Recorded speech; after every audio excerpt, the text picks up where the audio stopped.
ஒரு பொண்ணுக்கு ஒரு தடவை தான் கழுத்துல தாலி ஏறணும். உன்னை பொறுத்த வரைக்கும் உன் வாழ்க்கையில அது நடந்து முடிஞ்சிருச்சு.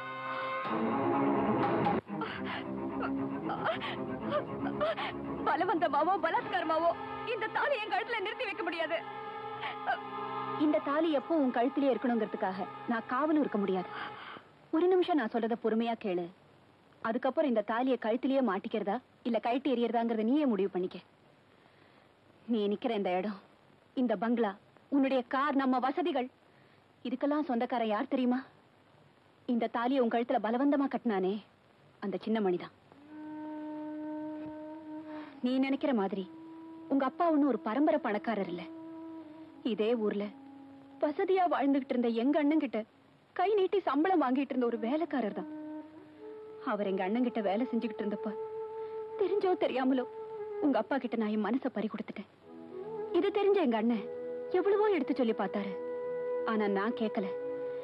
முடிவா எங்க அண்ணன் கிட்ட நான் சொன்னேன், நீங்களா பார்த்து ஒருத்தரை கல்யாணம் செஞ்சு வச்சாலும், நானா விரும்பி ஒருத்தரை ஏத்துக்கிட்டாலும் வாழ்க்கை நடத்த போறவன் நான் தானேன்னு சொன்னேன்.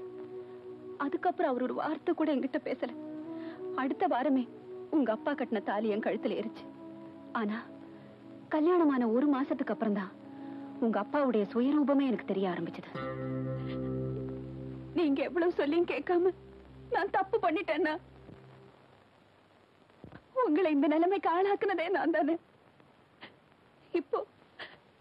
இப்போ எல்லா சொத்தி எழுதி வாங்கிட்டு வந்தாதான் நீ வீட்டுக்குள்ளேயே வரலான்னு என் வீட்டுக்காரர் சொல்லிட்டாரு. அதுக்கு நீ என்னமா சொன்ன? எங்க அண்ணன் சொத்தை எல்லாம் எழுதி வாங்கி கொடுத்துட்டு உங்க கூட வாழணுங்கிற அவசியம் கிடையாதுன்னு சொல்லிட்டு அந்த வீட்டை விட்டு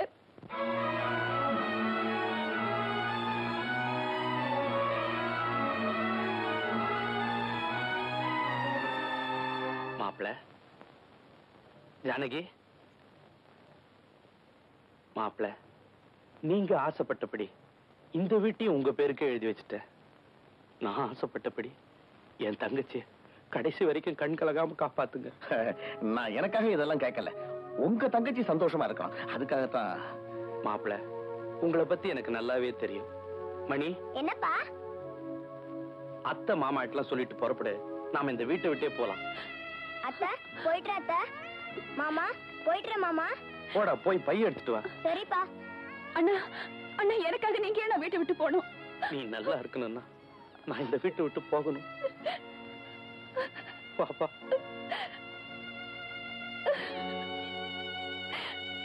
அண்ணா,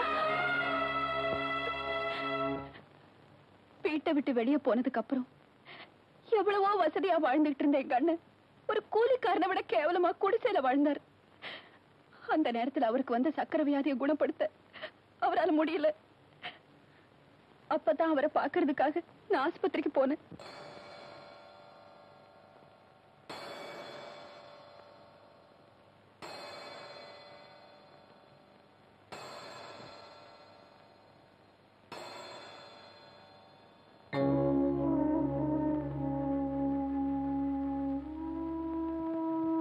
வாமா.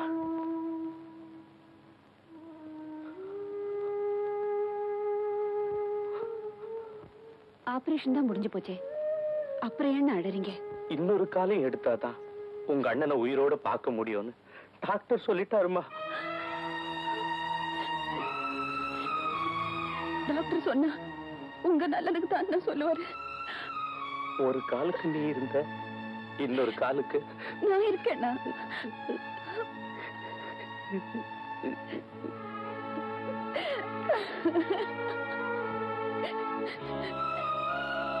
அண்ணா அண்ணா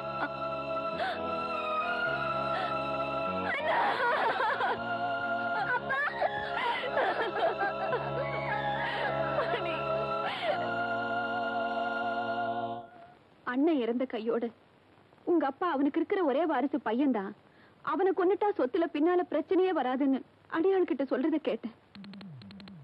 எங்க அண்ணன் தான் எனக்காக சொத்து சுகமெல்லாம் எழுந்துட்டாரு. எங்க அண்ணன் மகன் எதுக்காக அழியணும்னு அவனை காப்பாத்துறதுக்கு என்ன செய்யறதுனே புரியாம அவனை ஒரு பரிசல்ல வச்சு அனுப்பிச்சுட்டேன். சமயத்துக்கு உதவட்டுமேன்னு அவன் கழுத்துல ஒரு செயினையும் போட்டு வச்சேன். அந்த செயின் தான் அவனை நான் யாருன்னு அடையாளம் கண்டுக்க உதவிச்சு. உங்க அப்பா சுகர் ஃபேக்டரி கட்டி இந்த ஊருக்கு வந்தப்போ ஒரு நாள் இந்த ஊர்ல பாபான்னு ஒருத்தர் தம் பொண்ணு அம்மா வாத்தப்ப ஊமை ஆயிட்டான்னு அவளை குணப்படுத்த வைத்திய செலவுக்கு பணம் இல்லாம ஒரு செயினை எங்கிட்ட அடமானமா கொண்டு வந்து கொடுத்தாரு.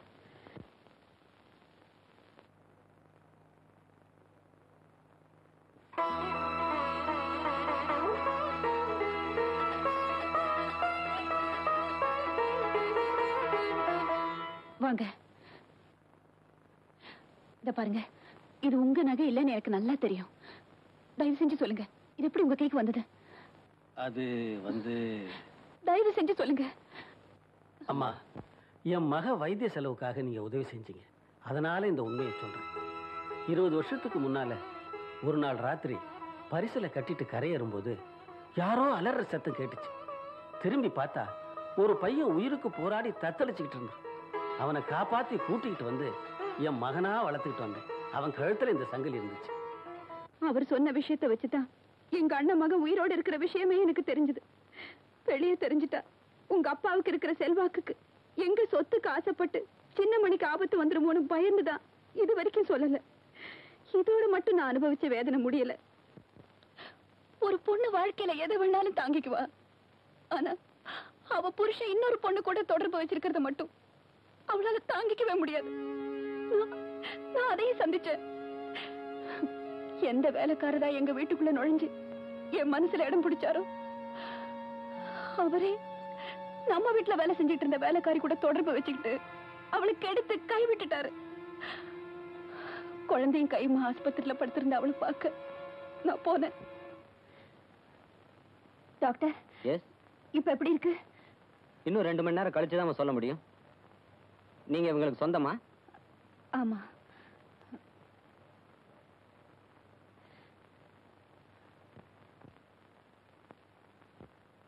டாக்டர், நிஜமாலியம்மா, டாக்டர் கூப்பிடுறதுனால எந்த பிரயோஜனமும் இல்லை. நான் செஞ்ச தப்புக்காக இந்த பச்சை குழந்தைய அனாதையாக்கிடாதீங்க. கவலைப்படாதம்மா, நான் பாத்துக்கிறேன். ரொம்ப சந்தோஷம்.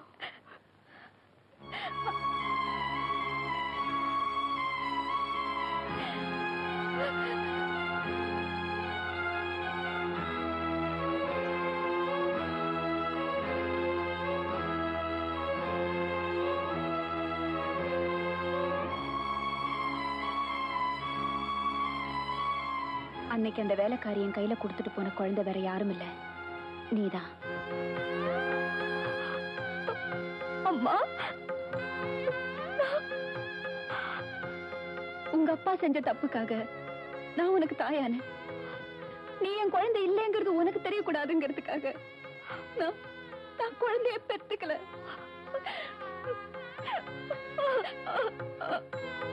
எங்க அண்ணன் மக சின்னமணிய ஊரே பாக்குற மாதிரி அனாதைன்னு சொல்லி நீ அவமானப்படுத்தின.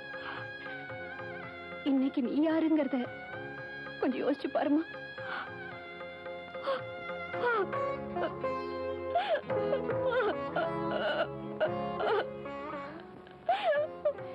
இந்த சாமி சன்னிதானத்துல நின்னுகிட்டு சொல்றேன், உங்க அப்பா எனக்கு செஞ்ச இத்தனை கொடுமைகளையும் தாங்கிக்கிட்டு நான் அவருக்கு ஒரு உண்மையான மனைவியா வாழ்ந்திருக்கேன்னா அதுக்கு என்ன காரணம் தெரியுமா?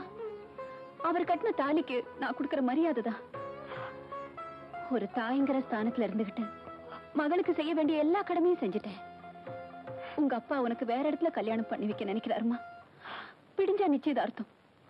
இதுக்கப்புறமும் உன் கழுத்துல இருக்கிற இந்த மஞ்ச கயித்துக்கு நீ மரியாதை கொடுக்கறதும் கொடுக்காததும் உன் கையில தான் இருக்கு.